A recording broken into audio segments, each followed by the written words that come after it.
হাই বন্ধুসকল, খাদ্য বিভাগত পদ মুকলি হৈ আছে।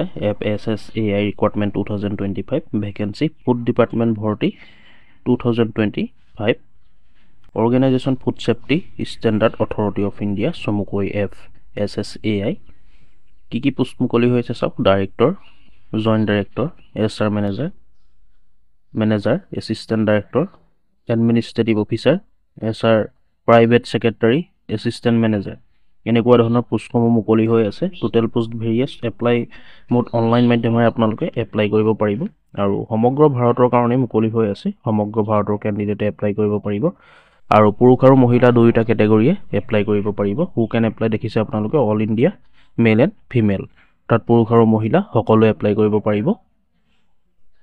FSSAI requirement 2025 salary. ইয়াত চেলাৰী থাকিব 35,400 টকাৰ পৰা 2,15,900 টকালৈকে চেলাৰী হ'ব। ফুড ডিপাৰ্টমেণ্ট ভৰ্তি 2025 age limit, maximum age limit 56 years, অৰ্থাৎ 56 বছৰলৈকে আপোনালোকে এপ্লাই কৰিব পাৰিব। মেক্সিমাম 56 বছৰ দিয়া হৈছে। ইয়াৰ কাৰণে কোনো এজ ৰিলেক্সেশ্যন নাথাকিব বন্ধুসকল, যিহেতু 56 বছৰ বয়স দিয়া হৈছে, যথেষ্ট বেছি বঢ়াই দিয়া হৈছে মেক্সিমাম বয়স।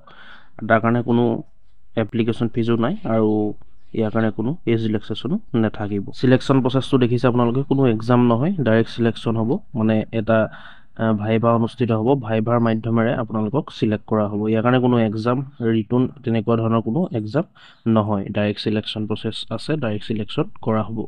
ইয়াৰ কাৰণে এডুকেশ্যন কোৱালিফিকেশ্যন বিচৰা হৈছে candidates should have pass graduate in any discipline from recognise board or university or institute. ইয়াৰ কাৰণে খালি গ্ৰেজুৱেশ্যন কৰা হ'লেহে আপোনালোকে এপ্লাই কৰিব পাৰিব। যিহেতু গ্ৰেজুৱেশ্যন লেভেলৰ পোষ্টখিনি মুকলি হৈ আছে, সেইকাৰণে গ্ৰেজুৱেশ্যন কৰা হ'লে আপোনালোকে এপ্লাই কৰিব পাৰিব। যিকোনো ষ্ট্ৰীমৰ পৰা যদি আপোনালোকে গ্ৰেজুৱেশ্যন কৰা হয়, আৰ্টছ, ছায়েন্স, কমাৰ্চ, যিকোনো ষ্ট্ৰীমৰ পৰা আপোনালোকে যদি গ্ৰেজুৱেশ্যন কৰা হয় তেনেহ'লে এপ্লাই কৰিব পাৰিব। আৰু ইয়াৰ কাৰণে কি ডকুমেণ্টছৰ প্ৰয়োজন হ'ব চাওক। Important documents: passport size photograph লাগিব, ছিগনেচাৰ লাগিব, আধাৰ কাৰ্ড লাগিব, এডুকেশ্যন চাৰ্টিফিকেট লাগিব, কাষ্ট চাৰ্টিফিকেট লাগিব আৰু এজ প্ৰুফ চাৰ্টিফিকেট লাগিব। এইসমূহ ডকুমেণ্টছ আপোনালোকৰ প্ৰয়োজন হ'ব। যিহেতু অনলাইন মাধ্যমেৰে এপ্লাই কৰিব পাৰিব আপোনালোকে, অনলাইন মাধ্যমেৰে এপ্লাই কৰিব।